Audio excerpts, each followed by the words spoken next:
ఈనాడు మనము లూకా సువార్త 2వ అధ్యాయంలో నుంచి కొన్ని భాగాలు మనము ధ్యానించడానికి మనము ప్రయత్నం చేద్దాం. దానికి ముందుగా క్రిస్మస్ అంటే ఏంటి అనే సందేశము మొట్టమొదటిగా మీకు అందించాలని ఆశపడుతూ ఉన్నాను. క్రిస్మస్ అనగా క్రీస్తుని ఆరాధించడము. క్రిస్మస్ అంటే ఏంటి? అందరు గట్టిగా చెప్పాలి. క్రీస్తుని ఆరాధించడము. చాలామంది కాలం కాదు, చాలా కాలం నుంచి ఎక్స్మస్ అని వాడుతున్నారు. ఎక్స్మస్ అంటే ఎక్స్ అంటే పేరు లేని వాడిని ఆరాధించడము. ఆ పదము తప్పు కాబట్టి ఆ విషయాన్ని గుర్తు చేసుకోవాలి. చాలామంది అలాగూ ఎక్స్మస్ అండి, హ్యాపీ ఎక్స్మస్ అండి, హ్యాపీ ఎక్స్మస్ అండి అంటారు. ఎక్స్ అంటే పేరు లేనివాడు. మ్యాథమెటిక్స్ మీరు ఒకవేళ మ్యాథ్స్ తెలిసిన వాళ్ళు ఉన్నట్లయితే ఎక్స్ అంటే ఇట్స్ అన్నోన్ డిజిట్ అంటారు దాన్ని. దానికి మనం ఏ వాల్యూ ఇస్తామో ఆ వాల్యూ మీద అది పనిచేస్తుంది అన్నమాట. ఫర్ ఎగ్జాంపుల్ a+b² అన్నాం అనుకోండి, ఏకు ఒక వాల్యూ ఉంటుంది, బికి ఒక వాల్యూ ఉంటుంది.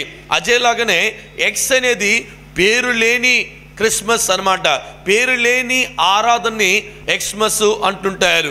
కాబట్టి దేవుని బిడ్డలారా, ఈ క్రిస్మస్ దినమందు మనము క్రీస్తుని ఆరాధించాలి. ఎవరిని ఆరాధించాలి? క్రీస్తుని ఆరాధించాలి. మన రాష్ట్రంలో కూడా ఎంతవరకు క్రిస్మస్ని ఆచరిస్తున్నారంటే, మొట్టమొదటిసారిగా పార్లమెంట్లో క్రిస్మస్ లీవ్ని అనౌన్స్ చేశారు ఈ సంవత్సరం. ఎంత గొప్ప కార్యం చూడండి. పార్లమెంట్లో ఉండే మినిస్టర్లు, ప్రైమ్ మినిస్టర్లు, ఎమ్మెల్యేలు ఈ యొక్క 23వ తారీఖు నుంచి అనుకుంటాను అందరు కూడా సెలవులో, 3వ తారీఖు వరకు సెలవులో ఉన్నారు. ఏదో క్రిస్టియన్ స్కూల్స్ మాత్రం కాదు కానీ ఈవెన్ పార్లమెంట్ కూడా వాళ్ళు లీవ్ తీసుకునే దినముగా ఈ క్రిస్మస్ని మనము ఆచరిస్తూ ఉన్నాం. వేరే ఏ లీవ్ కూడా అన్ని రోజులు ఇవ్వరు అన్నమాట. క్రిస్మస్ అనగా ఏంటి? క్రీస్తుని ఆరాధించడం. కాబట్టి మనకి డిసెంబర్ 1వ తారీఖున మొదలుకొని క్రిస్మస్ని మనము ఆచరిస్తూ ఉంటాం. ప్రతిరోజు కూడా మనకి క్రిస్మస్. కాబట్టి ఈ క్రిస్మస్లో మనము చేయాల్సిన ప్రాముఖ్యమైన విషయం ఏంటంటే మనము క్రీస్తుని ఆరాధించాలి. ఈ క్రీస్తు గురించి ఇతరులకి చాటాలి.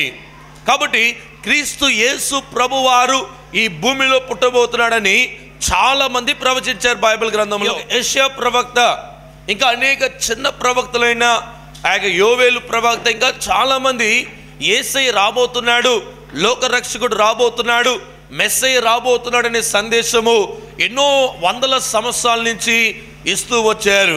ఈ సందేశం అంతా కూడా చాలా మంది కనిపెట్టేవారు అనమాట. కొన్ని వందల సంవత్సరాల వరకు వాళ్ళందరూ కూడా కనిపెడుతూ ఉన్నారు. యేసయ్య ఎప్పుడు పుడతాడా, మెస్సయ్య ఎప్పుడు పుడతాడా, లోకరక్షకుడు ఎప్పుడు పుడతాడని ఒక తలంపు కలిగి ఒక ఆసక్తితో వాళ్ళు కనిపెడుతూ ఉండేవారు. ప్రియమైన దేవుని బిడ్డలారా, ఈ యొక్క దినమందు మనము జాగ్రత్తగా మనము చూసినట్లయితే మనము క్రిస్మస్ అన్నని మాటని 2013 సంవత్సరాలకు ముందు యేసయ్య పుట్టడము ద్వారా నెరవేర్పుని మనము చూసాము. దాదాపు 700 సంవత్సరాలు, కొంతమంది ప్రవక్తలు 1000 సంవత్సరాలకు ముందే యేసు ప్రభు పుట్టక ముందే వాళ్ళు ప్రవచించారు. చాలాసారి ప్రవచనల గురించి చాలామంది అలసటగా ఆలోచిస్తూ ఉంటారు. ప్రవచనలు అనేది దేవుని దగ్గర నుంచి వస్తున్న ఒక సందేశము. ఆ సందేశాన్ని మనము సాధారణంగా తీసుకోకూడదు. ఈ సందేశము దేవుడిచ్చే సందేశం అనే విషయాన్ని మీరు ప్రాముఖ్యంగా గుర్తు చేసుకోవాలని నేను మిమ్మల్ని కోరుతూ ఉన్నాను. యెషయా ప్రవక్త యెషయా గ్రంథము 7వ అధ్యాయము 14వ వచనంలో మీరు చూసినట్లయితే ఇలాగూ లోకరక్షకుడు పుట్టబోతున్నాడు, ఆయనకి ఇమ్మానువేలు అని పేరు పెట్టాలని చక్కగా బైబిల్ గ్రంథము తెలియచేస్తూ ఉంది. అది మాత్రం కాదు, యెషయా ప్రవక్త మరలా దేవుడు ఒక మాట ఆయన దగ్గరికి వచ్చినప్పుడు యెషయా గ్రంథము 9వ అధ్యాయము 6-7 వచనాలు చదివి చూసినట్లయితే, మనకు శిశువు పుట్టెను, మనకు కుమారుడు అనుగ్రహింపబడెను, ఆయన భుజం మీద రాజ్యభారం ఉండెను, ఆశ్చర్యకరుడు, ఆలోచనకర్త, బలవంతుడైన దేవుడు, నిత్యుడగు తండ్రి, సమాధానకర్తయగు అధిపతి అని అతనికి పేరు పెట్టబడును. చూడండి, ఈ కుమారుడు పుట్టబోతున్న కుమారుడు ఆయన నిత్యుడగు తండ్రి, ఎవర్ లాస్టింగ్ ఫాదర్, మన పరమ తండ్రి అని పిలుస్తాం కదా. ఆయన నిత్యుడగు తండ్రిగా ఉన్నాడు. ఆ నిత్యుడగు తండ్రిగా కుమారుని రూపములో ఈ లోకానికి వచ్చాడు. ఆయన రాజ్య భారాన్ని మోసాడు. నిజమేనండి, ఆయన తొడ మీదంట ప్రకటన గ్రంథంలో మీరు చదివి చూసినట్లయితే యేసయ్య తొడ మీద రాజుల రాజు ప్రభుల ప్రభు అని రాయబడి ఉంది. ఎందుకంటే ఆయన రాజ్య భారాన్ని మోయిచున్న ఒక ఉన్నతమైన దేవుడై ఉన్నాడు దేవుని బిడ్డలారా. కాబట్టి ఈ రాజ్య భారాన్ని మోస్తూ ఉన్న ఈ యేసయ్యని మనము ఆరాధిస్తూ ఉన్నాము. అది మాత్రం కాదు, ఆయన సమాధాన అధిపతి అని ఆయనకి పేరు ఇవ్వబడి ఉంది. ఎవరైతే సమాధాన పరుచువారు ధన్యులు, వాళ్ళు దేవుని పిల్లలని పిలువబడతారని మత్తయి సువార్త 5వ అధ్యాయంలో రాయబడి ఉంది. కాబట్టి మన దేవుడు సమాధానకర్త ఉన్నాడు. ఎవరికైతే సమాధానము లేదో వాళ్ళకి సమాధానముని అనుగ్రహించే ఒక ఉన్నతమైన దేవుణ్ణి మనము ఆరాధిస్తూ ఉన్నాం. ఈ సమాధానకర్త అయిన మన దేవుడు, ఆయన లోకంలో ఉన్న ప్రతి మానవుడు కూడా సమాధానంగా ఉండాలి. అందుకని ఈ గొల్లల దగ్గరికి దేవదూతలు వచ్చినప్పుడు మీకు సమాధానము, ఆయన ఇస్సులైన వాళ్ళకి సమాధానము కలుగునుగాక అన్నారు. ఎందుకంటే దేవుణ్ణి ప్రేమించే వాళ్ళు, దేవుణ్ణి ఇష్టపడే వాళ్ళు సమాధానముతో జీవిస్తారు దేవుని బిడ్డలారా. ఇంకా మనము లోతుగా చూసినట్లయితే ఆయన ఆశ్చర్యకరుడని రాయబడి ఉంది. యేసు ప్రభువారు మత్తయి సువార్త నుంచి మీరు చూసినట్లయితే సువార్తల్లో అనేక సూచక్రియలు, అనేక ఆశ్చర్య కార్యాలు యేసయ్య మన మధ్యలో ఆయన చేశాడు. మన దేవుడు ఆయన ఆశ్చర్యకరుడు, ఆయన ఆశ్చర్యాలు చేసే దేవుడిగా ఉన్నాడనే విషయాన్ని మీరు గ్రహించాలి. ఆయన మీ పట్ల ఒక ఆశ్చర్య కార్యాన్ని చేసే దేవుడు, ఆయన మీ జీవితంలో ఒక ఆశ్చర్య కార్యాన్ని చేసే దేవుడు. అందుకని యెషయా ప్రవక్త ఆయన ఆశ్చర్యకరుడని ఆయనని గుర్తిస్తూ ఉన్నాడు. ఒకవేళ ఇంతవరకు ఆశ్చర్య కార్యము నా పట్ల జరగలేదని బాధపడుతున్నామేమో, దేవుడు నీ పట్ల ఒక ఆశ్చర్య కార్యాన్ని చేయబోతూ ఉన్నాడు, ఒక అద్భుత కార్యాన్ని దేవుడు చేయబోతూ ఉన్నాడు. ఈ 2013 సంవత్సరంలో జరగని కార్యము దేవుడు నీ కుటుంబంలో, నీ జీవితంలో ఆయన నెరవేర్చాలని ఆశపడుతూ ఉన్నాడు దేవుని బిడ్డలారా. కాబట్టి మన దేవుడు ఆశ్చర్యకరుడై ఉన్నాడు, ఆయన నిత్యుడగు తండ్రి అయి ఉన్నాడు, సమాధానకర్త అయి ఉన్నాడు, ఆయన సమాధానముని ఇచ్చే దేవుడుగా ఉన్నాడు దేవుని బిడ్డలారా.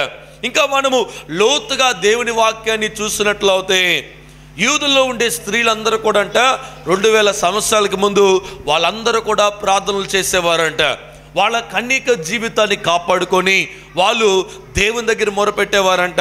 దేవా, నా జీవితంలో యేసయ్య పుడితే చాలా బాగున్ను అని ప్రతి వ్యక్తి కూడా వాళ్ళు దేవాతి దేవుని వాళ్ళు ఆరాధించేవారంట. దేవుని బిడ్డలారా, మన దేవుడు ఆయన ఉన్నతమైన దేవుడిగా ఉన్నాడు. మరియమ్మని దేవుడు ఆ దినము ఆయన ఎన్నుకున్నాడు. మరియమ్మ జీవితంలో దేవుడు ఆశ్చర్య కార్యాలు చేశాడు. స్త్రీల మధ్యలో అది బలమైన కార్యముగా దేవుడు ఆయనని నడిపించాడు, ఆశీర్వదించాడనే విషయాన్ని మీరు గుర్తు చేసుకోవాలి దేవుని బిడ్డలారా. మరియమ్మ ఒక సాధారణమైన స్త్రీ అయినను దేవుడు ఆవిడిని గుర్తించాడనే విషయాన్ని మీరు గుర్తు చేసుకోవాలి దేవుని బిడ్డలారా. మన దేవుడు మన యొక్క స్త్రీల్ని హెచ్చించే దేవుడుగా ఉన్నాడు. కాబట్టి దేవుని బిడ్డలారా, మరియమ్మని ఒక సాధారణమైన స్త్రీ, ఈ లోకంలో చూసినట్లయితే స్త్రీ అనగా అందరూ కూడా ఒకలాగా చూస్తారు. స్త్రీ అంటే ఏదో రిజెక్టెడ్ పీస్గా, స్త్రీ అంటే ఏదో బలహీనురాలుగా, స్త్రీ అంటే ఏదో దేనికి పనికి రాదు అన్నట్టుగా చాలా మంది ఆలోచిస్తూ ఉంటారు.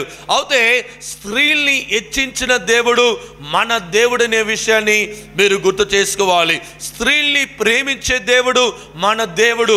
ఏదో ఆదాములో అవ్వ ఆ యొక్క ఫలాన్ని తీసి ఇది చాలా బాగుందని చెప్పి దాన్ని తిని పాపంని భూమికి తీసుకుని వచ్చినను యేసు ప్రభువారు పాపులైన లేకుంటే బలహీనురాలైన మరియమ్మను కూడా ప్రేమిస్తున్నాడనే విషయాన్ని మీరు గుర్తు చేసుకోవాలి దేవుని బిడ్డలారా.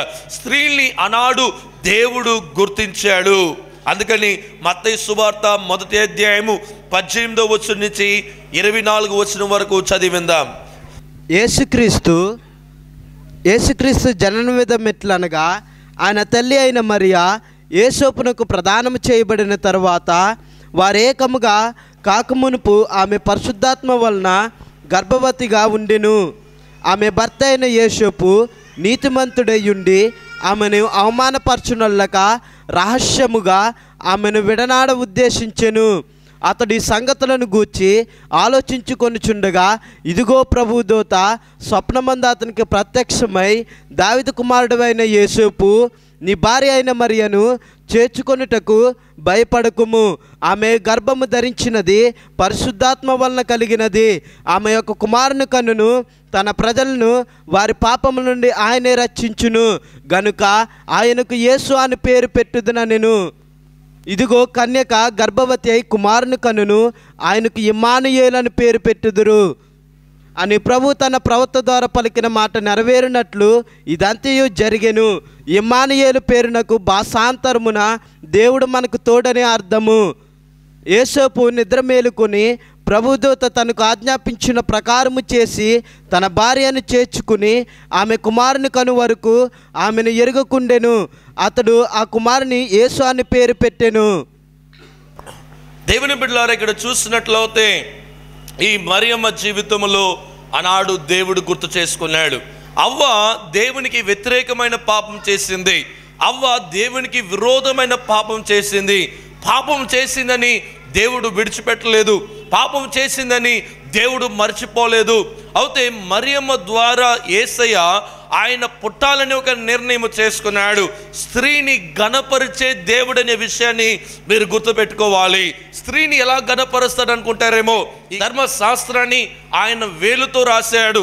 రాసినను యోహాను సువార్త 8వ అధ్యాయంకి వచ్చినప్పుడు ఒక స్త్రీ వ్యభిచారము ద్వారా పట్టబడిన స్త్రీని ఆనాడు యేసు ప్రభువారు ఆవిడ్ని కాపాడడానికి ఏదో రాయచుండెను అని రాయబడి ఉంది.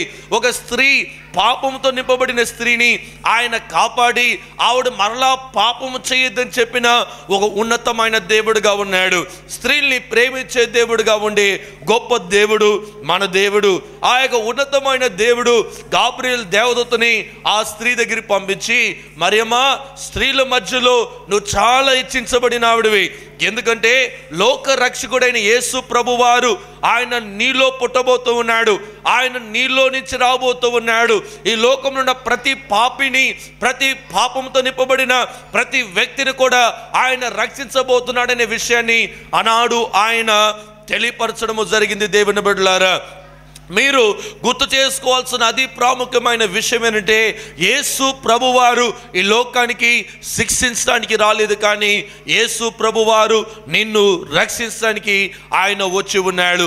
చాలామంది ఈ లోకంలో చూసినట్లయితే అధికారంలో ఉన్నప్పుడు నేను ప్రజల్ని శిక్షించాలి, వాళ్ళు ఇలా చేశారు, వీళ్ళు ఇలా చేశారు అనుకుంటారు. అయితే మన దేవుడు ఆయన అధికారముతో ఉన్నా కూడా ఆయన పాపుల్ని ప్రేమించే దేవుడనే విషయాన్ని మీరు చూడొచ్చు. ఈ లోకంలో చాలా దేవతలు, దేవుళ్ళు ఏమంటారంటే తీటు, ప్రజలు నా దగ్గరికి వస్తే తీటు అంటారు. కొంతమంది దేవతలు ఏమంటారంటే స్త్రీలు వస్తే నాకు తీటు, పురుషులు వస్తే తీటు, ఇలాగూ అంటూ ఉంటారు. అయితే మన దేవుడు పాపుల్ని ప్రేమించే దేవుడుగా ఉన్నాడు. పాపుల్ని రక్షించడానికి, పుట్టడానికి నిర్ణయము చేసిన ఒక ఉన్నతమైన దేవుడనే విషయాన్ని మీరు గుర్తు చేసుకోవాలి. దేవుని బిడ్డలారా, ఈ మరియమ్మ దగ్గర వచ్చి దేవదూత చెప్తానే ఈవిడ ఆశ్చర్యపోయింది. అప్పుడు ఆవిడ పలికిన మాట ఏం తెలుసా? నేను ఒక కన్యకరాలను, నాలో ఎలాగో యేసు ప్రభువారు పుడతాడు. ఒకసారి మనం అర్థం చేసుకోవాలి, ఒక దేవదూత దగ్గర అబద్ధం చెప్పడానికి వీలు లేదనమాట. అందుకని ఆవిడ ధైర్యంగా చెప్తుంది, నేను ఒక కన్యకరాలను. కన్యక అనే మాట ప్రతి స్త్రీకి ప్రాముఖ్యమైన విషయం అనే విషయాన్ని మీరు గుర్తు చేసుకోవాలి. నీ యవ్వన వయస్సులో నీ జీవితాన్ని బహు జాగ్రత్తగా చూసుకోవాల్సిన విషయమై ఉందనే విషయాన్ని మీరు గుర్తు చేసుకోవాలి. దేవుని బిడ్డలారా, యవ్వన వయస్సులో ఇష్టం వచ్చినట్టుగా స్త్రీలు కానీ పురుషులు కానీ తిరగకూడదు. మనము దేవుని యొక్క భయభక్తుల్లో మనము జీవించాలి. మన శరీరములో పరిశుద్ధంగా ఉంచడము పేరే కన్యక అనే మాటకు ఒక విలువని మనము అర్థము చేసుకోవాలి.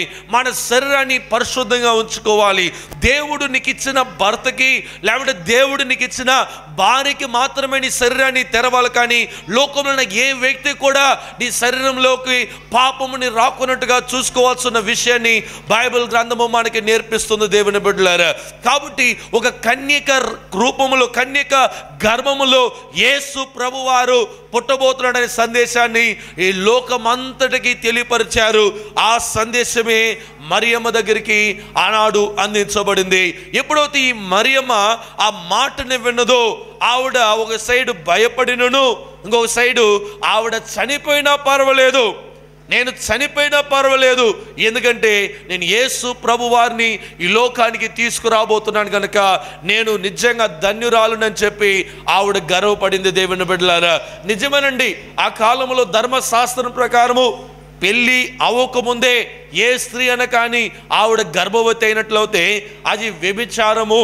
వ్యభిచారానికి శిక్ష ఏంటంటే వీధులు నిలబెట్టేసి రాళ్ళు తీసి కొట్టి చంపుతారు. ఆవిడ చచ్చిపోయే వరకు రాళ్ళు తీసి కొడతారు. ఆలోచించి చూడండి. బైబిల్ గ్రంథంలో ఇంకొక విషయాన్ని మనం గుర్తు చేసుకోవాలి. బైబిల్ గ్రంథంలో స్త్రీలు పురుషులని తేడా కాదు. ఎవరైతే పాపం చేస్తారో వాళ్ళని రాళ్ళు తీసి కొట్టి చంపాలి. మరియమ్మ నాడు నిర్ణయం చేసుకున్నది, నేను చచ్చిపోయినా పర్వాలేదు, రాళ్ళు తీసి యూదులైన వాళ్ళు నన్ను కొట్టినా పర్వాలేదు, అయితే యేసు ప్రభు వారిని ఈ లోకానికి నేను తీసుకురావాలనే ప్రయత్నము ఆవిడ చేసింది. యోసేపు రెండో క్యారెక్టర్ మనం చూసినట్లయితే, యోసేపు ఆయన మంచి నీతిమంతుడు అంట, యథార్థపరుడు అంట. ఆయన ఆలోచించాడంటే, ఏమని ఆలోచించాడంటే, నేను మెల్లగా ఏదో ఒక రూపంలో ఈ మరియమ్మ నుంచి ఎస్కేప్ అయిపోవాలి, ఎందుకంటే నేను ఆవిడతో ప్రదానము చేయబడి ఉన్నాను. ప్రదానం అంటే ఇంక కొన్ని రోజుల్లో పెళ్ళైపోవాలన్నమాట. ఇలాంటి పరిస్థితుల్లో యేసు ప్రభు ఒక తల్లి ఒక పెళ్ళి ఎలా జరిగిందో బైబిల్ గ్రంథంలో వివరించలేదు. కానీ అయితే ప్రధానమైన ఈ యొక్క యోసేపు మరియమ్మ నుంచి ఎస్కేప్ అయిపోవాలని ప్లాన్ చేసుకున్నాడు, ఊరు వదిలేసి పారిపోవాలని. కారణం ఎందుకంటే ఎవరైనా కానీ పెళ్ళి అవ్వకముందే ఆవిడ ఎంగేజ్మెంట్ అయిన తర్వాత ఆవిడ గర్భిణి అనుకోండి, ఎవరైనా పెళ్లి చేసుకుంటారా? ఎంత భయంకరమైన విషయం చూడండి, ఆలోచన చూడండి. ఆవిడ గర్భిణి అని చెప్తుంది. మరియమ్మ వచ్చేసి పరిశుద్ధాత్మ దేవుడు దేవదూత మాట్లాడి నాతో యేసయ్య పుట్టబోతున్నాడంటే ఏ మానవుడన కానీ ఒకవేళ ఈ సంవత్సరమే కానీ ఆలోచన చూడండి, ఎవరైనా అలాగో చెప్తే నమ్మేస్తామా? మనము నమ్మం కదా. వెంటనే ఆవిడికి ఇష్టం వచ్చిన పేర్లు పెట్టేసుకుంటాం. దేవుని బిడ్డలారా, ఆనాడు జరిగిన విషయములో యోసేపు నీతిమంతుడు గనక ఆయన ఏం చేశాడంటే ఆవిడ నుంచి మెల్లగా వెళ్ళిపోవాలనుకున్నాడు. వెళ్ళిపోతే రెండు విషయాలు అవుతాయి. మొట్టమొదటి విషయం ఏంటంటే, ఆయన వెళ్ళిపోయాడు అనుకో, నిందెవరి మీద పడుతుంది తెలుసా? ఆయన మీద పడుతుంది. యోసేపు ఏదో చేశాడు అందుకని ఈవిడ గర్భవతి అయింది, వాడేమో వదిలేసి వెళ్ళిపోయాడు. భార్యను వదిలేసిన యోసేపు అనే ఒక టైటిల్ ఆయనకు వచ్చి ఉంటుంది. లేదనుకోండి, రెండో అంశం ఏంటంటే, యోసేపు ఈవిడిని తీసుకుని వచ్చి ఆనాడు ప్రజలందరి మధ్యలో నిలబెట్టుంటే అక్కడుండే వాళ్ళతో అందరూ ఏమని తెలుసా, యోసేపు నువ్వు ఏమి చేయకపోతాయా, నీ యొక్క పెళ్లి కాకముందే ప్రెగ్నెంట్ చేసావు, నువ్వు చాలా స్పీడ్ ఎక్కువ అని ప్రజలు మాట్లాడి ఉందరు. లేదు కాదు, ఈవిడ వేరే వాళ్ళతో వ్యభిచారం చేసి కనింది, లేకుంటే గర్భవతి అయిందంటే ఏం చేస్తుంది తెలుసా, రాళ్ళు విసిరి కొట్టి మరియమ్మని చంపేస్తుందరు. పిల్లలు వెరీ గుడ్, చాలా క్వైట్గా ఉంటున్నారు. కాబట్టి మరియమ్మని రాళ్ళు తీసి విసిరి కొట్టారంట ఆ దినము. దేవునికి స్తోత్రం, హల్లెలూయా హల్లెలూయా. ఆ యొక్క ఈ విషయము ఇలాగ అవ్వాల్సి ఉన్నది. యోసేపు ఏమో సీక్రెట్గా వెళ్ళిపోవాలనే తలంపుతో పడక మీద పడుకొని ఆలోచనలో ఉన్నాడంట. చాలాసార్లు మనం ఆలోచిస్తూ ఉంటాం, కష్టాలు వచ్చినప్పుడు, శ్రమలు వచ్చినప్పుడు కూర్చున్న అదే ఆలోచన, లెగ్సిన అదే ఆలోచన. ఎంతకాలం ఈ కష్టం, ఎంతకాలం ఈ బాధ, మనం పైకి వస్తామా లేదా, ఏంటో నా పిల్లలు ఇలాగైపోయారు, నా భర్త ఇలాగైపోయాడు, 2013 సంవత్సరాలు అయిపోయింది, పిల్లలు పెద్దోళ్ళు అయిపోతున్నారు, ఇంకా ఎంతకాలం ఈ శ్రమ, ఎంతకాలం ఈ బాధ. చాలాసార్లు మనం ఆలోచిస్తూ ఉంటాం. అయ్యయ్యో టీవీ బిల్లు వచ్చేస్తుంది, ఎలా కట్టాలా, ఒక్కొక్కరికి ఒక్కొక్క బాధలు ఉంటాయి. అయితే యోసేపు కూడా నాడు ఆ మానవుడు గనుక ఆయన కూడా అలాగనే ఆలోచిస్తూ ఉన్నాడంట, మరియమ్మ దగ్గర నుంచి ఎలాగూ ఎస్కేప్ అవ్వాలి, మనం ఏ ఊరికి వెళ్ళి సెటిల్ అవుదాము, ఈ యొక్క ప్రజలందరినీ విడిచిపెట్టాలి. మరియమ్మ నుంచి విడిచిపెట్టాలంటే తల్లిదండ్రులను విడిచిపెట్టాలి, ఊరిని విడిచిపెట్టాలి, పారిపోవాలన్నమాట. పారిపోవాలంటే ఎక్కడ సెటిల్ అవ్వాలని ఆలోచిస్తున్నాడు. ఏ ఊరికి వెళ్ళిపోతే బాగుంటుంది, మన ఫ్యూచరు ఎక్కడుంటే బాగుంటుంది అనే విషయాన్ని ఆలోచిస్తూ ఉండగా ఆ సమయంలో దేవుని బిడ్డలారా, ఏక దేవదూత యోసేపు నందు ఆవిడ దిగి రావడం జరిగింది. యోసేపు ఆలోచిస్తుండగా మత్తయి సువార్త 1వ అధ్యాయము 24వ వచనంలో చూసినట్లయితే ఆయన ఆలోచిస్తూ ఉండగా ఆ యొక్క నిద్ర మత్తులోకి వెళ్ళిపోయాడంట. చాలాసార్లు మనం ఎక్కువ ఆలోచన అయినప్పుడు మనం నిద్రలోకి వెళ్ళిపోతాం. అలాగనే ఆనాడు నిద్రలోకి వెళ్ళిపోయారంట. ఆ నిద్రలో దేవదూత వచ్చి, యోసేపు భయపడకము, మరియమ్మ గురించి నువ్వు సందేహించకము, ఎందుకంటే మరియమ్మలో ఉండే శిష్యుడు పరిశుద్ధాత్మ శక్తి ద్వారా ఆవిడ గర్భవతి అయింది కనుక ఆవిడ గురించి నువ్వు అనుమాన పడకము, ఎందుకంటే ఆవిడ పుట్టబోతున్న కుమారుడు యేసు ప్రభు, ఆయన లోక పాపాన్ని మోసే దేవుని గొర్రెపిల్లై ఉన్నాడు, ఆయన రక్షించబోతున్నాడు అనే సందేశాన్ని సింపుల్గా అందజేస్తేనే ఉదయకాలము యోసేపు లెగస్తేనే ఆయన చేసిన మొట్టమొదటి పని ఏం తెలుసా? ఆ యొక్క మరియమ్మని ఆయన స్వీకరించాడంట. మరియమ్మని ఆయన విడనాడలేదంట. ఇంకొక విషయం అక్కడ మనకి ప్రాముఖ్యంగా రాయబడిన విషయం ఏంటంటే, యేసు ప్రభువారు పుట్టే వరకు ఆయన మరియమ్మని ఎరగలేదు అనే సత్యముని బైబిల్ గ్రంథంలో రాయబడి ఉంది. అంటే ఏంటి? ఆయన నీడ కూడా మరియమ్మ మీద వాలలేదన్నమాట. అంత అద్భుతమైన పరిచర్య యోసేపు తన జీవితంలో చేశాడు. లోక రక్షకుడు పుట్టాలని సెల్ఫ్ కంట్రోల్తో ఆయన 1 సంవత్సరం వరకు ఆయన జీవించాడు దేవుని బిడ్డలారా. కాబట్టి యోసేపు ఆయన పెద్ద త్యాగిగా అక్కడ మనము చూస్తున్నాం. యోసేపు దేవుడు ఆయన పట్ల చేసిన కార్యాన్ని కూడా మనము అక్కడ చూడొచ్చు దేవుని బిడ్డలారా. ఇక మనం ముందుకు వెళ్ళినట్లయితే ఈ లోకములో 2 రకాలైన వ్యక్తులు ఉన్నారు. ఒకరు జ్ఞానులు, ఇంకొకరు జ్ఞానం లేని వాళ్ళు. జ్ఞానం కలిగిన వాళ్ళు జ్ఞానంతో ఆలోచిస్తారు. జ్ఞానం లేనివాడు ఇతరుల జ్ఞానాన్ని కోరడు, తన జ్ఞానాన్ని వాడడనమాట. నేను చాలామందికి ఐడియాలు ఇస్తుంటాను, అయ్యా ఇలా చేస్తే బాగును, ఇలా చేస్తే బాగును అంటే మన ఐడియాలు పెద్ద పని చేయవన్నమాట. వాళ్ళ ఐడియాలే బాగా పనిచేస్తాయి. అందుకని ఏం చేశానంటే ఇంక ఐడియాలు ఇవ్వడమే మానేశానమాట. ఐడియాలు ఇవ్వడమే మానేసాం. ఎవరైనా అడిగితే అయ్యా ఏం చేద్దామని అడిగితే చెప్తాను, కానీ అడగకుంటే ఎవరు కూడా నా యొక్క ముత్యాల లాంటి మాటలు నేనేమని అనమాట. అయితే జ్ఞానం కలిగిన వాళ్ళు ఏమంటారంటే, సార్ నేను మీటింగ్స్ పెడుతున్నాను, ఎలా చేస్తే బాగుందని అడిగితే చక్కగా వాళ్ళకి ఒక ప్లాన్, ఒక స్ట్రక్చర్ ఇచ్చి వాళ్ళని చక్కగా వాళ్ళని నిర్వర్తించడానికి ప్రయత్నం చేస్తాను దేవుని బిడ్డలారా. కాబట్టి మనము గుర్తు చేసుకోవాల్సింది ఏంటంటే, ఈ లోకములో యేసు ప్రభువారు కుల భేదాన్ని చూపించట్లేదు. మన్నా జూబ్లీ చర్చ్లో ఉండే ప్రాముఖ్యమైన విషయం ఏంటంటే, మా సంఘములో అన్ని రకాలైన కులస్తులు వస్తారు. మా సంఘములో ఎప్పుడు కూడా కుల భేదాలు లేవు. ఈ కులస్తులకి మొదటి కుర్చీ, ఆ కులస్తుడికి చివరి కూర్చొని మా కుర్చీలు లేవు. ఎవరు వచ్చినా అందరినీ ప్రేమించే కాపురులు మేము. అందరి కొరకే ద్వారాలు తెరవబడిన సంఘము నేను ఎవరిని కూడా భేదాలతో మాట్లాడింది ఇంతవరకు లేదు. ఎందుకంటే క్రీస్తు లాగా ఆలోచించేవాడు, క్రీస్తు ఒక తలంపులు కలిగి లేకుంటే గాడ్స్ ప్రాస్పెక్టివ్లో చూసే వ్యక్తి దేవుడిలాగా ఆలోచిస్తాడు, కానీ ఇండియాలో ఉండే మానవుడిలాగా ఆలోచించడు అనమాట. యేసు ప్రభువారు కింద కులస్తుడు పై కులస్తుడని తేడా చూపించలేదు. యేసు ప్రభువారు ఇండియా దేశస్తులు లేకుంటే అమెరికా అని తేడా చూపించలేదు. యేసు ప్రభువారు చూసేది 2 విషయాలు, జ్ఞానము కలిగిన వాళ్ళు, జ్ఞానము లేని వాళ్ళు. జ్ఞానము కలిగిన వాళ్ళ పేరేంటంటే బైబిల్ గ్రంథములో తూర్పు దేశపు జ్ఞానులై ఉన్నారు, జ్ఞానము లేని వాళ్ళు గొల్లలై ఉన్నారు. మన దేవుడు జ్ఞానాన్ని ప్రేమించే దేవుడిగా ఉన్నాడు. అందుకని ఈ తూర్పు దేశపు జ్ఞానులకి ఆ సందేశము అందించబడింది దేవుని బిడ్డలారా. తూర్పు దేశపు రాజులు ఆ యొక్క రాజు దగ్గరికి వచ్చే అంత గొప్ప స్థాయిలో వాళ్ళు ఎదగడానికి కారణం ఏంది తెలుసా? వాళ్ళు జ్ఞానులు. ఆ విషయాన్ని మనము ప్రాముఖ్యంగా గుర్తు చేసుకోవాలి. మనము తూర్పు దేశపు జ్ఞానుల వలె ఉండాలని దేవుడు ఆశపడుతూ ఉన్నాడు. మనము చాలామంది జ్ఞానాన్ని వెతకమంటే వెతకము. నాకు ఈదరపల్లి కాలువగట్టులో మనకి చర్చికి ఒక సిస్టర్ గారు వస్తారు. ఆవిడ 10th క్లాస్ పెళ్ళైన తర్వాత రాసింది. ఆవిడ గురించి నేను ఎంత గొప్పగా ఫీల్ అవుతానో, ఆవిడ గురించి ఎంత నేను చెప్తుంటానో. మొన్న కూడా అన్నాను, అమ్మ మీరు డిగ్రీ కట్టండి, 10th పాస్ అయిపోయావు కదా, డిగ్రీ కట్టమ్మా, చదువమ్మా అంటాను. ఎందుకు?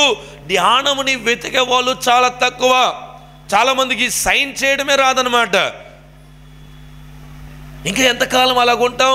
మన దేవుడు మనల్ని జ్ఞానులుగా ఉండాలని ఆశపడుతూ ఉన్నాడు. మన దేవుడు మనము జ్ఞానము కలిగిన జీవితాన్ని కలిగి ఉండాలని మన దేవుడు ఆశపడుతూ ఉన్నాడు. దేవుడు బిడ్డలారా, అజ్ఞానులుగా ఉండడము దేవుని చిత్తం కాదు, కానీ మనము జ్ఞానముతో జీవించడము దేవుని చిత్తమై ఉందనే విషయాన్ని మనము గుర్తు చేసుకోవాలి. మనకి ఇండియా దేశంలో ఇంగ్లీషు అనే సబ్జెక్టు లేకుంటే స్కూల్స్ లిటరేచరు రావడానికి కారణం ఎవరు తెలుసా? దొరలు అన్నమాట. తెల్లవాళ్ళు చేసిన పని. తెల్లవాళ్ళు ఒకటి మంచి చేశారు, ఒకటి చెడు కూడా చేశారు. నేను పోయిన సంవత్సరము ఆస్ట్రేలియా నుంచి జనవరిలో కొంతమంది దొరలు వస్తారు.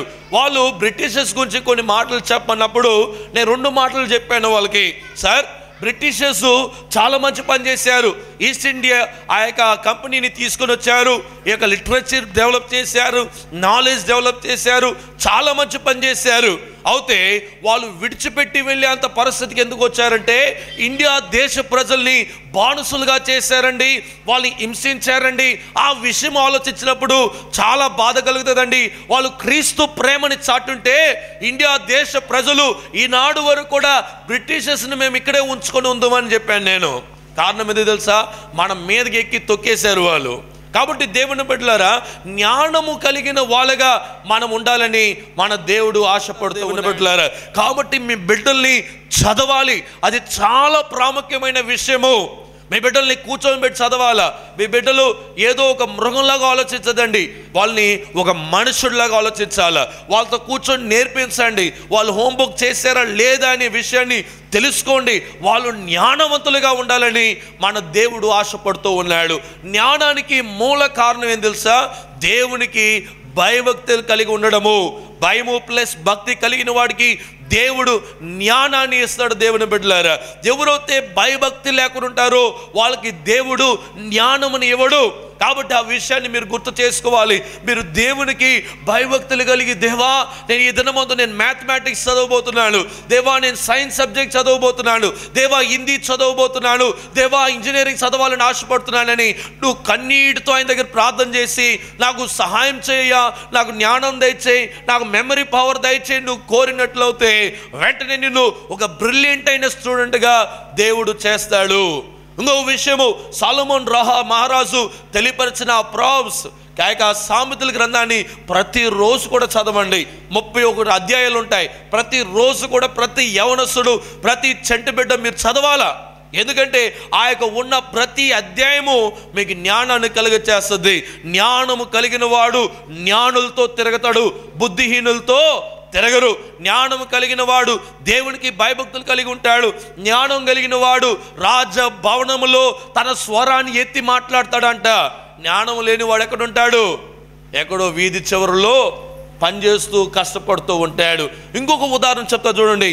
జ్ఞానం కలిగిన వాడు ఏసీ రూమ్లో ఉంటాడు, జ్ఞానము లేనివాడు కష్టపడి పనిచేయాలి, చెమట కార్చాలి, ఎండలో పనిచేయాలి. ఈ 2 కూడా రైట్ ఆపోజిట్ అన్నమాట.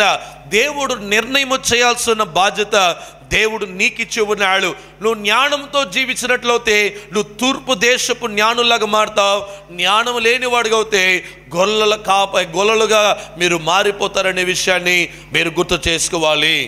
ఈ తూర్పు దేశపు జ్ఞానులు ఎందుకు వాళ్ళకి పేరు పెట్టారంటే, వాళ్ళు తూర్పు దేశముల నుంచి వచ్చారంట. వీళ్ళలో చాలా దేశాల నుంచి వచ్చి ఉండొచ్చు, వాళ్ళలో ఒక వ్యక్తి ఇండియా దేశం నుంచి వచ్చి ఉండొచ్చు అని కొన్ని వ్యాఖ్యానాలు శాస్త్రులు అలాగూ తెలియపరుస్తూ ఉన్నారు. కాబట్టి ఈ తూర్పు దేశం నుంచి వచ్చిన జ్ఞానులు దేశముకి, వాళ్ళ తూర్పు దేశానికి దగ్గరగా ఒక నక్షత్రం వచ్చిందంట. వాళ్ళ దగ్గరికి దేవదూతలు రాలేదు, లేకపోతే యెషయా ప్రవక్త వెళ్ళి వాళ్ళకి చెప్పలేదు, ఎవరు ఏమీ చెప్పలేదు. వాళ్ళు చూసిందంతా ఏంటంటే ఒక నక్షత్రము భూమికి సమీపంగా వచ్చింది. జ్ఞానం కలిగిన వాడు ఆలోచిస్తాడు, జ్ఞానం లేనివాడు ఆ నక్షత్రం వెలుగులో ఎందుకు ఎంత వెలుగుగా ఉంది, రాత్రి కదా ఏంటి వెలుగు అనుకుంటాడు, కానీ దాని గురించి ఆలోచించడు.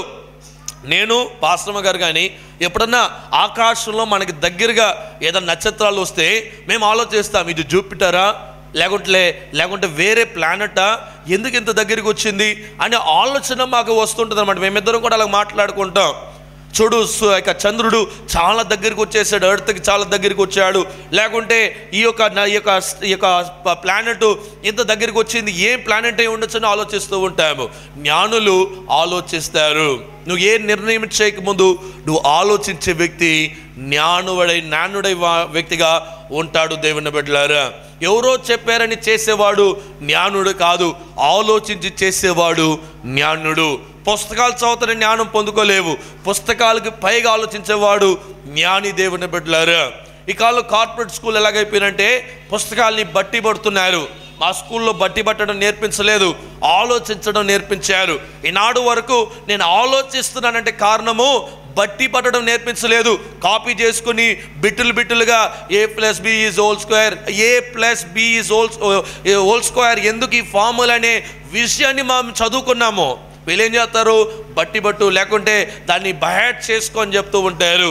జ్ఞానులైన వాళ్ళు బ్రెయిన్ వాడతారు. ఆ విషయాన్ని మీరు గుర్తు చేసుకోవాలి. దేవుని బిడ్డలారా, ఒకసారి అంట అమెరికాలో ఒక ఎగ్జిబిషన్ జరిగిందంట, ఈ పుస్తకంలో చదివినది. అక్కడ ఇండియా దేశం నుంచి, జపాన్ నుంచి, అమెరికా నుంచి, మిగతా దేశాల నుంచి అంతా అక్కడికి వెళ్ళారంట. అక్కడ ఎగ్జిబిషన్ జరిగిందంట. ఆ ఎగ్జిబిషన్ అంటే బ్రెయిన్ అమ్ముతున్నారంట. ఏమమ్ముతున్నారు? బ్రెయిన్ అంటే మెదడు అమ్ముతున్నారు అనమాట. అప్పుడు అమెరికా అతను అన్నాడంట, నాది 5,000 రూపాయలు అంటున్నాడంట. జపాన్ వాడు అన్నాడంట, నాది 3,000 రూపాయలు అన్నాడంట.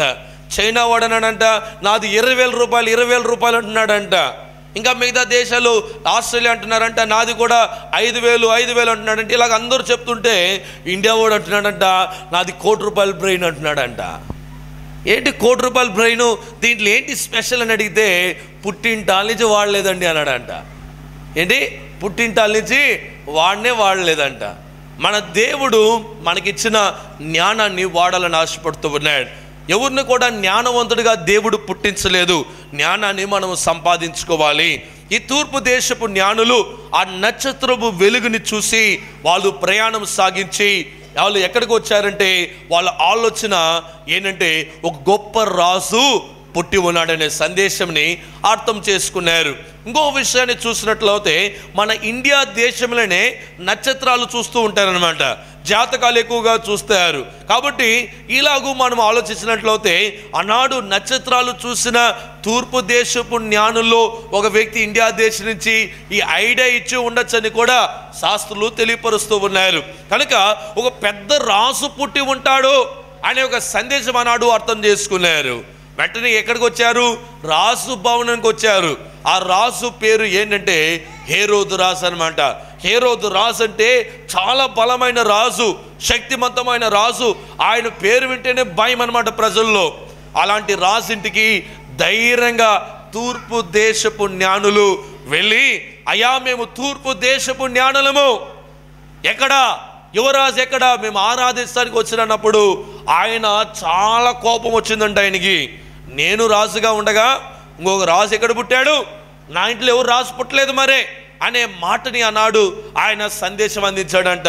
మీకు ఎవరు చెప్పాడు ఇలా రాజు పుట్టాడు అన్నప్పుడు, అయ్యా చూడండి అక్కడ నక్షత్రం కనిపిస్తుంది కదా, ఈ నక్షత్రము భూమికి సమీపంగా వచ్చిందంటే కారణము ఒక పెద్ద రాజు పుట్టి ఉన్నాడు. అంటే ఏంటి అర్థము? నీకన్నా పెద్ద రాజు పుట్టి ఉన్నాడని ఆనాడు వాళ్ళకి సందేశము అందించబడింది. ఆనాడు వాళ్ళు వెతికిన గ్రంథం పేరు, వెంటనే రాజు ఏం చేశాడంటే శాస్త్రుల్ని అక్కడ యాజకుల్ని పిలిచాడంట. బాబు రండి అని చెప్పి బైబిల్ పుస్తకాల్లో వెతకమన్నప్పుడు ఆనాడు వాళ్ళు వెతికిన గ్రంథం పేరు బైబిల్ గ్రంథము. వాళ్ళు తెరిచిన ఆ యొక్క పుస్తకం పేరు మీకా గ్రంథము 5వ అధ్యాయము 2వ వచనాన్ని తెరిచి, బెత్లెహేము పురమందు యేసు ప్రభువారు పుట్టి ఉన్నాడు, లోక రక్షకుడు పుట్టి ఉన్నాడు, మెస్సయ్య పుట్టి ఉన్నాడు అనే సందేశంని వాళ్ళకి అందచేయడము జరిగింది. దేవుని బిడ్డలారా, కాబట్టి మీరు అర్థం చేసుకోండి, ఈ జ్ఞానుల దగ్గరికి దేవదూత రాలేదు. ఈ జ్ఞానులు కనుక వాళ్ళు ఇన్వెస్టిగేట్ చేశారు, దాని గురించి స్టడీ చేశారు, దాని గురించి డిస్కవరీ చేసి అడ్రస్ కనిపెట్టారనమాట. ఎందుకని వీళ్ళని తూర్పు దేశపు జ్ఞానులని బైబిల్ గ్రంథము వాళ్ళని ఘనపరుస్తూ ఉంది. వెంటనే అక్కడే ఉండిపోయారా? రాజు భవనంలో రాజు భోజనం, రాజు ఘనత అక్కడే ఉండిపోయారా? లేదు. రాజు దగ్గరికి వస్తే రాజు అన్నాడు, మీరు వెళ్ళి ఆయనని పూజించి నాకు సందేశం తీసుకురానప్పుడు ఈ తూర్పు దేశపు జ్ఞానులు వాళ్ళు ప్రయాణమై బెత్లెహేముకు వెళ్ళారు. హల్లెలూయా, హల్లెలూయా. ఈ క్రిస్మస్ అనే మాట వెనక బోల్డని సత్యాలు ఉన్నాయి. ఇంకా మనకు ముందుకు వెళ్దాం. వెంటనే వాళ్ళు వెళ్ళి వెతుకుతున్నారంట. ఆ యొక్క నక్షత్రము ఆ బెత్లెహేము దగ్గర వెళ్ళి ఆగిందంట. అది ఆగిన స్థలం పేరేం తెలుసా? పశువుల పాక. ఒకటి అర్థం చేసుకోండి, మీరు ఎక్కడ ఉంటారో అక్కడ యేసయ్య ఒక వెలుగు ప్రకాశిస్తూ ఉంటుంది. ఒకవేళ నువ్వు బాడిగిట్లో ఉన్నావేమో అక్కడ యేసయ్య వెలుగు ఉంటుంది. ఒకవేళ నువ్వు పాకలో ఉన్నావేమో అక్కడ యేసయ్య వెలుగు ఉంది. ఒకవేళ పెద్ద భవనంలో ఉన్నావేమో అక్కడ యేసయ్య వెలుగు ఉంది. నువ్వు ఎక్కడ ఉంటావో ద వెలుగు అక్కడ ఫాలో అవుతుందనే విషయాన్ని మీరు గుర్తు చేసుకోవాలి దేవుని బిడ్డలారా. కాబట్టి ఆ వెలుగున్న స్థలానికి వెళ్ళినప్పుడు ఆ వెలుగు యేసు ప్రభు మీద ప్రకాశిస్తూ ఉందంట. వెంటనే వీళ్ళు వచ్చి ఏం చేశారంటే ఆ యేసు ప్రభుని చూసి, ఆ తల్లిని చూసి వాళ్ళు ఆ యేసయ్యని ఆరాధించారంట. అదే గొప్ప విషయము దేవుని బిడ్డలారా. అలాడు యేసు ప్రభుని వాళ్ళు ఆరాధించారు. అదే చాలా ముఖ్యమైన పని. వాళ్ళు ఎలాగుంటారు? చక్కగా తూర్పు దేశపు జ్ఞానులంటే రాజు భవనానికి వెళ్ళారంటే ఖచ్చితంగా మంచి బట్టలు వేసుకుని ఉంటారు, మంచి ఆభరణాలు వేసుకుని ఉంటారు. వాళ్ళు జ్ఞానులు కనుక మంచి కిరీటం ఉంటుంది, మంచి గౌరవం కలిగిన కుటుంబాన్ని నుంచి వచ్చి ఉంటారు. ఇలాంటి వాళ్ళు ఇప్పుడు ఎక్కడ ఆరాధన చేస్తున్నారు? పశువుల పాకలో సాగిలపడి ఆరాధన చేస్తూ ఉన్నారు. జ్ఞానమైన వాడు క్రీస్తుని ఆరాధిస్తాడు. నాకు స్పెషల్ క్లాస్ ఉందని చెప్పడు, లేకుంటే నాకేదో హోంవర్క్ ఉంది ఇంట్లో రాస్తాను చెప్పడు. ఆ 2 గంటల సేపు ఆదివారము దేవుణ్ణి ఆరాధించడానికి వచ్చిన వాడే నిజమైన జ్ఞానుడు దేవుని బిడ్డలారా. మూడో ఒక పాత్ర ఎవరంటే గొల్లలు. ఈ గొల్లలు అన్నప్పుడు అర్థమైపోయింది మనకి, వాళ్ళకి చదువు లేదు. ఈ యొక్క రాత్రికాల సమయమందు వాళ్ళ చీకటి జామున వాళ్ళు అక్కడ గొర్రెలు కాపాడుకుంటూ ఉన్నారంట. ఇలాంటి సమయంలో చీకటి అన్నప్పుడు అర్థమైందంటే ఆ రోజు వెన్నెల రాలేదన్నమాట. అంటే ఏంటి? అమావాస్య సమయంలో ఆ దగ్గర సమయంలో వాళ్ళు ఉన్నారు అని అర్థం చేసుకోవాలి. ఇదంతా కూడా మనం ఆలోచించడం ద్వారా వచ్చే తలంపులు ఇవి. కాబట్టి చీకటిగా ఉన్న సమయంలో సడన్గా ఒక వెలుగు అక్కడ ప్రకాశించిందంట. వెలుగును చూస్తేనే చీకట్లో ఏ వ్యక్తి అయినను భయపడిపోతారు. చీకట్లో తెల్ల చీర కట్టుకొని ఇలాగంటే ఎలాగుంటుంది ఆలోచన చూడండి. ఇంకా ఎక్కడ బయటికి రారు. ఇంకా కిటికీల నుంచి తెల్ల చీర వేసుకొని ఊ అంటే ఎలాగుంటుంది ఆలోచన చూడండి. ఆ రాత్రి కాల సమయమందు ఈ యొక్క గొల్లలు పెద్ద జ్ఞానులు కాదు. సడన్గా వెలుగు ప్రకాశించినప్పుడు వాళ్ళు భయపడిపోయారంట. ఆ వెలుగుల నుంచి దేవదూతలు, కొన్ని ఎక్కువ మంది దేవదూతలు అక్కడ కనిపించారంట. కనిపించి భయపడుకుము, ప్రజలందరికీ కలగబోతున్న శుభవచనం లేకుంటే శుభవర్తమానం ఏంటంటే ఇదిగో యేసు ప్రభువారు బెత్లెహేము పురమందు లేకుంటే దావీదు పురమందు యేసు ప్రభువారు ఈ దినమందు జన్మించును అని చెప్పారంట. ఆలోచన చూడండి, దేవదూత వాళ్ళకి కనిపించింది, గొప్ప వెలుగుగా కనిపించారు. పిల్లలు వింటున్నారా? నేను క్వశ్చన్స్ అడుగుతాను. అది మాత్రం కాదు, ఇంకేం చేశారంట వాళ్ళు ఆ యొక్క వ్యక్తులకి అడ్రస్ ఇచ్చారంట. అడ్రస్ ఏంటి? అడ్రస్ బెత్లెహేము పురమందు లేకుంటే దావీదు పురమందు యేసయ్య పుట్టాడు అనే సందేశము. కాబట్టి ఈ యొక్క జ్ఞానులు కనుక వాళ్ళకి అడ్రస్ ఇచ్చారు. ఆ యొక్క వీళ్ళకి జ్ఞానులకేమో అడ్రస్ ఇవ్వలేదు, వాళ్ళకి నచ్చడం ద్వారా నడిపించబడ్డారు. ఈ యొక్క గొల్లలకేమో అడ్రస్ ఇచ్చారు. అడ్రస్ పెట్టుకొని వెతుక్కొని వచ్చి యేసయ్యని కనుక్కున్నారు. వెంటనే వాళ్ళు ఏం చేశారంటే యేసయ్యకి వాళ్ళు గిఫ్ట్లు ఇచ్చి వాళ్ళు సాష్టాంగపడి ఆరాధించారు. వీళ్ళు ఏమి గిఫ్ట్ ఇచ్చి ఉండొచ్చు? వీళ్ళు ఏదో గొర్రె పిల్లనో వాళ్ళ దగ్గర ఏదో డబ్బు లేదని ఇచ్చి ఉండొచ్చు. అయితే జ్ఞానులు 3 రకాలైన గిఫ్ట్లు తీసుకుని వచ్చారు. ఒకటి బంగారము, సాంబ్రాణి, బోళం. ఈ బంగారము, సాంబ్రాణి, బోళము 3 రకాలైన విషయానికి మనకి గుర్తు చేస్తూ ఉంటుంది. బంగారము అనేది gold is a very precious metal. గోల్డ్లో ఉండే ప్రాముఖ్యత ఏంటంటే ఇప్పుడు చూడండి, ఐరన్ ఉందనుకోండి, ఐరన్ ఎప్పుడైనా వేసుకొని తిరుగుతామా మనము? వేసుకోము. స్టీల్ వేసుకుంటామా? వేసుకోము. బంగారంకి చాలా విలువ ఉంది. బంగారంకి చాలా విలువ ఉంది. ప్లాటినం బంగారం కన్నా ఖరీదైనను. ప్లాటినం వాడం మనము, బంగారము ఎక్కువగా వాడతాం. మరి ముఖ్యంగా మన ఇండియా దేశంలో మన ఒక న్యూస్ పేపర్లో ఇలా చదివాను. ఆ యొక్క లండన్ వాళ్ళు నేను ఈ మెడల్ సంపాదించాను, గోల్డ్ మెడల్ అంటున్నాడంట. ఇంకొక ఆయన నేను ఈ మెడల్ సంపాదించానంట. ఇండియా దేశంలో మాత్రం ఫుల్ సొమ్ములు వేసుకొని ఇంత ఉంది నాకు మెడల్ అన్నదంట. కాబట్టి మన ఇండియా దేశంలో ఉండే ఆ యొక్క సాంప్రదాయం ఏంటంటే బంగారం ఉంటే మనకి చాలా సంతోషం. బంగారం ఉంటే అర్జెంటుకి పెట్టి డబ్బులు తీసుకోవచ్చు. బంగారం ఉంటే మన పిల్లలకి ఇచ్చుకోవచ్చు. బంగారం చాలాసార్లు ఆలోచించి చూసినప్పుడు నేను కూడా కొన్నిసార్లు అనుకున్నాను ఇన్వెస్ట్మెంట్ బంగారం మీద చేస్తే మంచిది అనుకున్నాను. కానీ ఇన్వెస్ట్మెంట్ బంగారం మీద చేసేది కూడా నష్టమని తర్వాత ఆలోచించడము జరిగింది. కాబట్టి ఈ యొక్క జ్ఞానులు, తూర్పు దేశపు జ్ఞానులు, వాళ్ళు బంగారంని, ప్రెషియస్ మెటల్ యేసు ప్రభుకి తీసుకొని వచ్చారు. బంగారము ఆ కాలంలో 2013 సంవత్సరాలకు ముందు బంగారము దొరకడము చాలా కష్టం అన్నమాట. వాళ్ళు ఏం చేసేవారంటే అనేక పట్టణాలు, కొండల దగ్గర తిరిగేవారనమాట. ఎక్కడో ఒక దిక్క కొంత బంగారు దొరికినప్పుడు ఆ బంగారుని ఎంతో ఆస్తి ఇచ్చి కొనేసుకునే వాళ్ళనమాట. కాబట్టి ఈ బంగారం వెనుక చాలా విలువ ఉందన్నమాట ఆ కాలంలో. ఈ కాలంలో బంగారు ఎవరికైనా ఇవ్వమంటే ఇచ్చేస్తారా? డబ్బులని ఇచ్చేస్తాం, కానీ బంగారు ఇవ్వమంటే ఇవ్వలేము. అలా ఉన్నప్పుడు ఆలోచించి చూడండి, అప్పుడు బంగారం ఒక విలువ చాలా ఎక్కువ అన్నమాట. ఒక బంగారం, అంత బంగారు ఇస్తే ఒక 100 ఎకరాలు 1000 ఎకరాలు కొనేయచ్చు అనమాట. అంత విలువైందనమాట.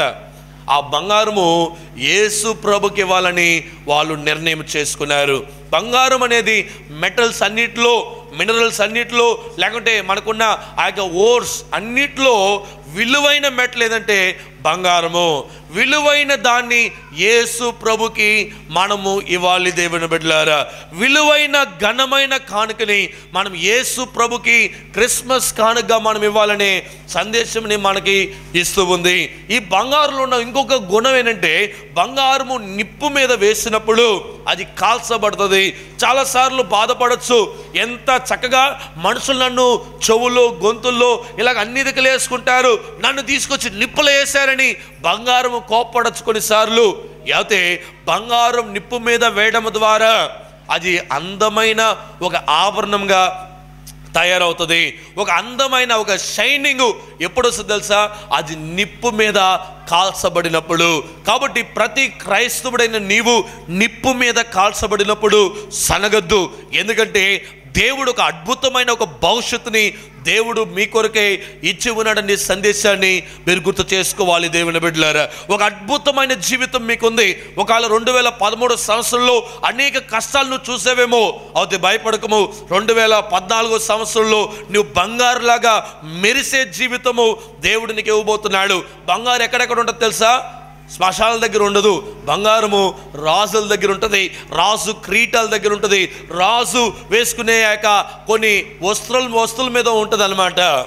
అయితే బంగారము ఒక చీప్గా ఎక్కడో పడేయరు అనమాట. ఎప్పుడన్నా మీ పిల్లల్ని డబ్బులను కూడా వీధిలో పడేస్తారు. అయితే బంగారం ఎప్పుడైనా ఎక్కడైనా పడేస్తారా? దాన్ని పడేస్తే ఎంత కష్టపడి వెతుకుతారో తెలుసా? సమీప కాలంలో ఒక సిస్టర్ గారు బంగారం పోగొట్టుకున్నదంట. ఆ ఇల్లంతా వెతికిందంట, ప్రార్థన చేసిందంట. ఆఖరిగా బంగారం దొరికినాక ఆవిడ చాలా సంతోషపడిందంట. కాబట్టి ఈ బంగారం వెనక చాలా విలువ ఉంది. ఆ విలువైన కానుకని యేసు ప్రభుకి ఆనాడు వాళ్ళు ఇచ్చారు. రెండో అంశం ఏంటంటే సాంబ్రాణి. సాంబ్రాణి ఎక్కువగా ఇండియా దేశంలో వాడతాము. రెండోది ఎక్కడ వాడతామంటే అది ప్రత్యక్ష గుడారములో ఆ యొక్క ధూపం వేయడానికి సాంబ్రాణి వాడతాం అన్నమాట. సాంబ్రాణి యొక్క అర్థం ఏంటంటే వర్షిప్, దేవుని ఆరాధించడానికి సాంబ్రాణి వాడతాం. కొంతకాలం ముందు కూడా మనం ఏం చేసేవాళ్ళం అంటే అగరబత్తులు, సాంబ్రాణిని ఏ యొక్క ఫోటోలకు ముందు పెడుతూ ఉంటాం. దాన్ని ఎందుకు పెడతారని మీకు తెలియదు, కానీ అది పెట్టడం ద్వారా వాళ్ళని మీరు పూజిస్తున్నారని.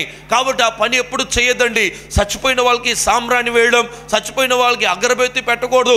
ఎందుకంటే అది పూజకి సమానమైందనే విషయాన్ని మనము గుర్తు చేసుకోవాలి. యేసు ప్రభు వారికి సాంబ్రాణి తీసుకురావడం కారణం ఎందుకంటే సాంబ్రాణి ఒక ఆరాధనకి ఒక విశేషమైందనమాట. ఆరాధించడానికి వాడే ఒక పదము సాంబ్రాణి.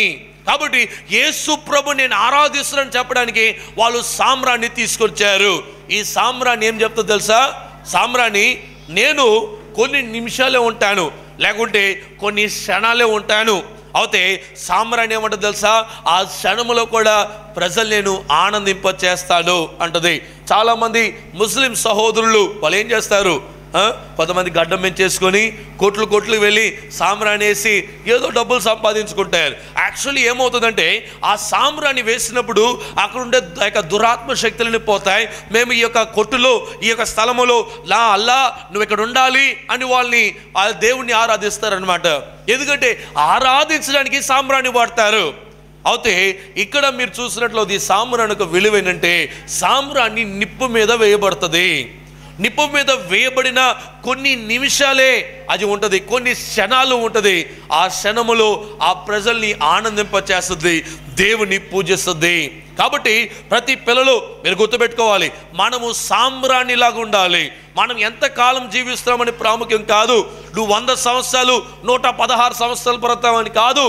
అయితే నువ్వు ఎంత మంచి బ్రతుకు బతికావనే విషయాన్ని గుర్తు చేసుకోవాలి. పోయిన 23వ తారీఖున అంతర్వేది కరలో అక్కడ పెద్ద భారీ ఎత్తుగా అక్కడ ఉండే ఆ యొక్క జీడిఎం చర్చ్ వాళ్ళు భారీ ఎత్తుగా క్రిస్మస్ ఏర్పాట్లు చేశారు. ఆ పాస్టర్ గారికి ఎంత వయసు తెలుసా? 116 సంవత్సరాలంట. ఆయన చూడడానికి దేవుడు నాకు కృప చూపించాడు. 116 సంవత్సరాలు లాజరస్ గారని. ఆయన్ని చూసినప్పుడు చాలా ఆనందపడాను. ఆయన వర్తమానం విన్న తర్వాత బ్రదర్ మీది బాగుందని ఆయన చాలా సంతోషపడారు. దేవుని బిడ్డలారా, అంత వయసు బ్రతికినా కూడా ఆయన్ని మాట్లాడినప్పుడు ఆయన మాట్లాడింది ఏం తెలుసా? లోకరక్షణ ఒక సందేశము ఆనాడు ఆయన కూడా అందించారు. కొన్ని నిమిషాలే మాట్లాడారు, కొన్ని నిమిషాలు, 1-2 నిమిషాలు. ఆ 1-2 నిమిషాలు బలంగా మాట్లాడాడు ఆయన. దేవుని బిడ్డలారా, మనం ఎంత కాలం బ్రతుకుతామని కాదు, ఎంత మంచి బ్రతుకుతున్నామని సాంబ్రాణి నేర్పిస్తుంది. 3వ అంశం ఏంటంటే ఏంటి? బోలము. బోలము అనేది ఒక మెడిసిన్. ఏంటి? బోలము అనేది ఒక మెడిసిన్. మెడిసిన్ని యేసు ప్రభు పాదాల దగ్గర పెట్టాలి, కానీ మన నెత్తి మీద పెట్టకూడదు. మన్నా జూబ్లీ చర్చ్ బయట మీరు ఎప్పుడైనా వెళ్తే ఒక వ్యక్తి కూర్చొనే ఉంటాడు, తెల్లగా లావుగా ఉంటాడు. ఆయన పని ఏం తెలుసా? సైన్స్ గురించి ఎప్పుడు గొప్పగా మాట్లాడుతూ ఉంటాడు. ఆయన మాటలు ఎప్పుడు మాట్లాడినా సైన్స్ ఇది మాట్లాడుతూ ఉంటాడు. అలాంటి వాళ్ళకి ఈ యొక్క తూర్పు దేశపు జ్ఞానుల దగ్గర నుంచి అలాంటి వాళ్ళు నేర్చుకోవాలి. ఏంటంటే ఆ యొక్క మెడికల్ ప్రోడక్ట్ కూడా యేసు ప్రభు పాదాల దగ్గర ఉండాలి, కానీ తల మీద కాదు. దేవుని బిడ్డలారా, ఈ లోకంలో అన్ని రకాలైన సైన్స్ యేసు ప్రభు పాదాల దగ్గరే ఉండాలి. All the knowledge, all the wisdom that we gain, all the scientific plans, everything should come under the feet of God. అన్నీ కూడా యేసు ప్రభు పాదాల దగ్గరికి రావాలి. దేవుని బిడ్డలారా, ఆ విషయాన్ని మీరు గుర్తు చేసుకోవాలి. మనం ఎంత జ్ఞానం పొందినా యేసు ప్రభు పాదాల దగ్గర రావాలా. ఈ బోలంలో ఉండే విశేషం ఏంటంటే కుళ్ళిపోతున్న దాని మీద రాసినట్లయితే కొంతకాలం వరకు కుళ్ళిపోదన్నమాట. అందుకని ఈ బోలాన్ని వాడతారు. క్రైస్తవుడైన వాడు నువ్వు ఇతరుల్ని కుళ్ళిపోతున్న జీవితాల్ని కాపాడడానికి నువ్వు వాడాలి. నీ జీవితాన్ని ఇతరులకి వరకే స్వస్థపరచడానికి వాడాలి, కానీ ఇతరుల్ని బాధ పెట్టడానికి కాదు. కొంతమంది మాటలు ఎలాగుంటాయంటే మనుషులు ముందున్నప్పుడు ఒక మాటలు, మనుషుడు వెనకున్నప్పుడు ఇంకొక మాటలు అనమాట. ఎప్పుడు అలాంటి పదము, అలాంటి జీవితం కలిగి ఉండొద్దు. ఇతరుల్ని స్వస్థపరచాలి. నీ మాటలు మాట్లాడుతుండగా వినడానికి పరిగెట్టాలి. అలాంటి స్వస్థపరిచే మాటలు మీరు మాట్లాడాలని నేను మిమ్మల్ని కోరుతూ ఉన్నాను దేవుని బిడ్డలారా. కాబట్టి స్వస్థపరిచే మాటలు మాట్లాడాలి. ఈ తూర్పు దేశపు జ్ఞానులు ఇలాంటి 3 ప్రాముఖ్యమైన బహుమతులు, కానుకలు యేసు ప్రభుకి ఇచ్చారు. అయితే గొల్లలు, వాళ్ళు గొర్రె పిల్లలు, డబ్బులు వాళ్ళ దగ్గర ఉన్న దాంట్లో యేసు ప్రభుకిచ్చి వాళ్ళు ఘనపరిచారు. దేవుని బిడ్డలారా, యేసు ప్రభు వారు ఇంకా ఆ పశువుల పాకలో ఇంకా అక్కడే ఉన్నాడు అనుకుంటున్నారేమో. లేదండి, యేసు ప్రభు వారు 33.5 సంవత్సరము ఈ భూమిలో బ్రతికాడు. ఆయన 30వ సంవత్సరంలో బాప్టిజం తీసుకొని 3.5 సంవత్సరం వరకు ఆయన పరిచర్య చేశాడు. ఆయన 3.5 సంవత్సరంలో అద్భుతమైన పరిచర్య చేశాడు. కుంటివాడు నడిచాడు, గుడ్డివాడు చూశాడు, వ్యాధి కలిగిన వాడు స్వస్థపరిచాడు, చనిపోయిన వాడు లెగిశాడు, కుష్ఠ వ్యాధులు స్వస్థపడిని, దెయ్యాలు పట్టిన వాళ్ళు దెయ్యాల నుంచి విడిపించబడారు. ఇలాంటి గొప్ప కార్యాలు చేశాడు. చేసిన తర్వాత యేసు ప్రభువారు ఆయన నా పాపం కొరకు ఆయన సిలువకి అప్పగించబడారు. ఆయన సిలువకి అప్పగించబడిన తర్వాత ఆయన సిలువలో వేయబడారు. లోకంలో ఉన్న ప్రతి మనుషుడుగా పాపం కొరకై యేసు ప్రభువారు ఆయన ఘోరమైన సిలువని, ఆ బాధని ఆయన సహించాడు. దేవుని బిడ్డలారా, ఆ విషయాన్ని మీరు గుర్తు చేసుకోవాలి. ఆ ఘోరమైన బాధని యేసు ప్రభువారు నీ కొరకై నా కొరకై ఆయన సహించి ఆయన ప్రాణాన్ని పెట్టాడు. ప్రాణం పెట్టిన తర్వాత యేసు ప్రభువారు చేసిన ప్రాముఖ్యమైన పని ఏంటంటే, ఈ లోకంలో అందరిలాగానే ఆయన కూడా భూస్థాపన చేయబడారు. అయితే యేసు ప్రభువారు 3వ దినము ఆయన తిరిగి లెగిశాడు. హల్లెలూయా, హల్లెలూయా. యేసు ప్రభువారు తిరిగి లెగిసిన తర్వాత 40 రాత్రులు పగుళ్ళు ఈ భూమిలో ఆయన జీవించాడు. ఆ తర్వాత ఏమైంది తెలుసా? ఆయన ఆరోహమై పరలోక రాజ్యం వెళ్ళి ఉన్నాడు. ఎవరైతే యేషయా ప్రవక్త ఎలాగ తెలియపరిచారో, యోవేల్ ప్రవక్త ఎలాగ తెలియపరిచారు, చాలా మంది యేసు యొక్క జనం గురించి, యేసు యొక్క పరిచయం గురించి తెలియపరిచారు.